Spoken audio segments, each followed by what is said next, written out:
Aujourd'hui, Dieu dit que chacun donne comme il a résolu en son cœur. Vous vous enseignez que la dîme est obligatoire. C'est notre évangile. Chacun donne. Tu veux donner, tu donnes. Tu ne donnes pas, tu ne donneras pas d'enfer parce que tu n'as pas donné. Quand tu donnes, il faut qu'il y ait la joie dans ton cœur. Mais quand tu sens la tristesse, tu pêches même. Regardez comment ces pasteurs vous entraînent la mort. Tu fais une offrande à Dieu et tu as la douleur au cœur. Oh là là. Autant ne pas donner. Pourquoi Ananias et Saphira ont été frappés de mort instantanément? Parce qu'il y avait ils ne donnaient pas avec joie. On peut mentir sur ce qu'ils donnaient. Ils ne donnaient pas avec joie. 2 Corinthiens, notez ce bonus. 2 Corinthiens chapitre 9, verset 7. Je le prends. 2 Corinthiens chapitre 9, verset 7. Dit quoi? Que chacun donne. Étant forcé? Non. Que chacun donne les 10%? Non. Que chacun donne selon ce qu'il a résolu dans son cœur, sans contrainte ni tristesse. Si tu as résolu de donner 0%, tu ne donnes rien. 1%, 10%, 100%, 1000%. Il faut que personne ne te force. Personne ne doit te dire qu'il faut que tu sois obligé. Quelqu'un vous enseigne cela, il enseigne en notre évangile. Si vous m'entendez un jour dire que la dîme est obligatoire, fuyez-moi plus que la mort. La dîme n'est pas 10%. Dîme, c'est 10% de tes revenus. Ce n'est pas obligatoire. Quelqu'un enseigne cela, c'est un autre évangile inspiré par les démons. Enseigner aux chrétiens à exercer la libéralité, c'est bien, mais n'imposez pas. Encouragez les frères à exercer la libéralité. Il y a quelqu'un qui m'écrit un jour qui me dit, Georges, que penses-tu de ce verset qui dit que celui à qui on enseigne la parole de Dieu fasse état de tous ses biens à celui qui enseigne la parole de Dieu. J'ai dit à quelqu'un, à ce frère, que cette parole est juste.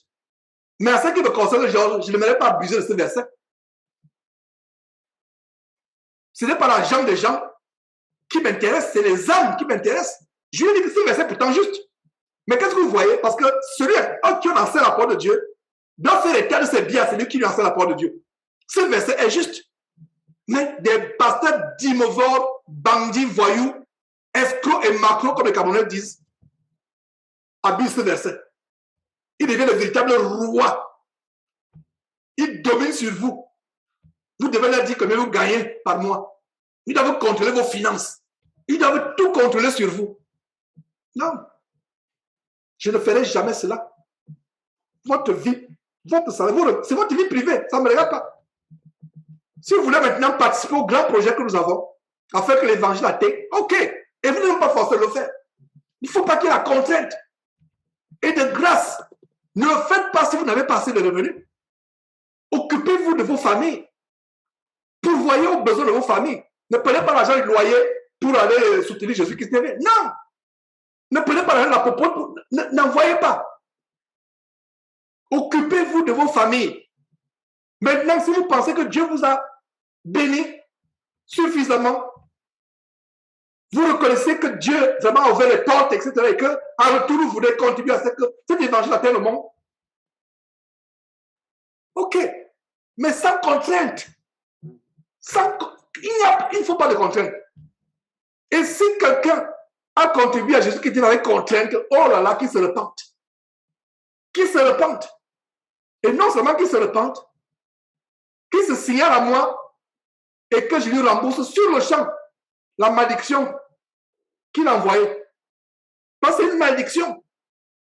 Et je n'ai même pas participé à la malédiction ou recevoir la malédiction de qui que ce soit.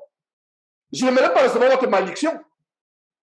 Donc si quelqu'un, je répète, quelqu'un a participé en graissant les dents, qu'il se signale, peu importe ce qu'il a donné, je vais rembourser sur le champ. Ça veut dire que je ne dormirai pas aujourd'hui sans rembourser. Parce que c'est la malédiction que j'ai reçue. Notez ce verset s'il vous plaît. 2 Corinthiens, chapitre 9, verset 7. Que chacun donne comme il a résolu en son cœur, sans contrainte ni tristesse, car Dieu aime celui qui donne avec toi, avec joie. Quand tu donnes, tu danses même, tu es dans la joie. Parce que tu veux contribuer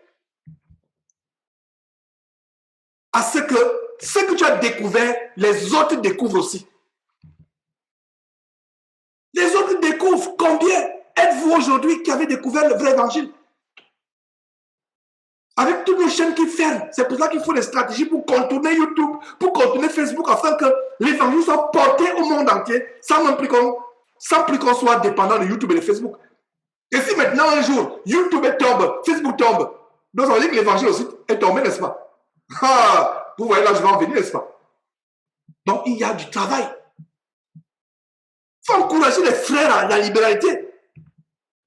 Si vous ne voulez pas donner, je n'ai pas vu un verset qui dit que celui qui avare ira forcément en enfer. Montrez-moi ce verset si vous l'avez trouvé. C'est mieux d'être avare, de dire que je ne donne pas. Mais je vous encourage à faire la libéralité. Non seulement à soutenir un ministère comme Jésus-Christ TV, mais il y a aussi les pauvres autour de vous, des orphelins. Ce merveilleux boulot que tu dois donner, tu penses que tu dois donner pour rien. L'évangile doit atteindre le monde entier. Mais il y a aussi les pauvres, même parmi nous. Et quand tu fais le monde, pour la bienfaisance dans l'église, ne sonne pas la trompette. Il ne faut même pas que quelqu'un d'autre sache que tu as aidé cette sœur ou ce frère. C'est entre le frère et toi et Dieu. C'est tout. Ouais. Donc, ce frère qui me dit que Georges, qu'est-ce que tu penses de ce verset? À savoir que celui à qui on enseigne la parole de Dieu fasse étendre tous ses biens à celui qui lui enseigne la parole de Dieu. Beaucoup escroquent à cause de ce verset. Et c'est leur verset préféré. Hein?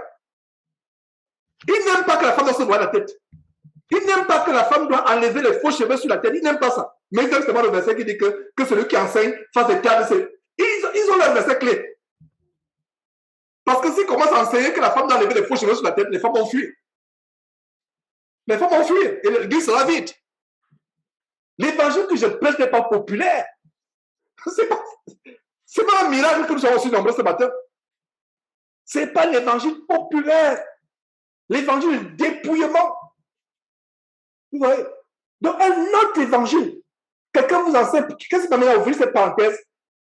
Quelqu'un vous enseigne que la dîme est obligatoire. C'est un autre évangile. C'est un évangile des démons. Donc, raison le verset, je m'étonne que vous vous détourniez si promptement de celui qui vous a appelé par la grâce de Dieu pour passer à un autre évangile. Verset 7.